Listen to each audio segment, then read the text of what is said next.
And sitting in the corner of the room was a chap called Tony Ryle, who was also a doctor and psychiatrist, and really one of the most remarkable men I've ever met. And at the end of my chat with Jim, who was trying to get me to run a course up there, Tony said, well, do you want to be a psychotherapist by any chance?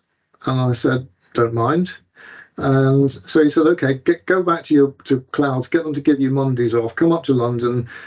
I'm gathering a group of people to deliver my psychotherapy service up here at St Thomas's and Guy's.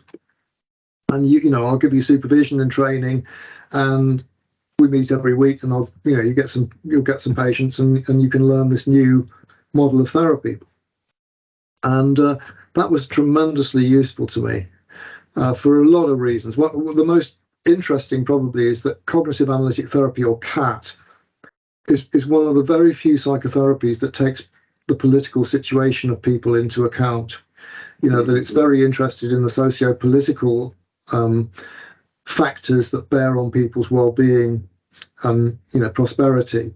I don't mean necessarily economic prosperity. And a lot of psychotherapy models are highly individualistic. They assume a kind of middle class stability and ability to kind of function and have goals and make sense of life and have social capital.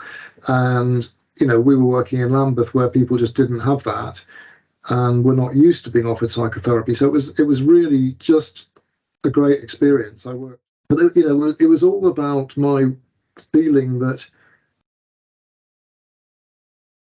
there was an inequality of resource for people in this country. So in many ways, it's what Julian Tudor-Hart calls the inverse care law, which is that medical and other services are provided in inverse relation to the need. So people who don't need it get a lot, and people who do need it don't get very much.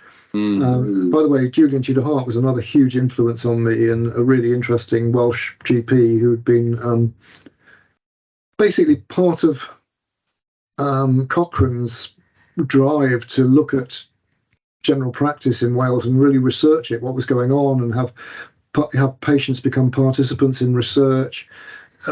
Extraordinarily interesting folk. And Julian Tudor-Hart wrote a couple of really kind of pungent articles which have stayed with me forever. Yeah, so I would never have got that if I hadn't met Tony and hadn't been to train at St Thomas's and all of that.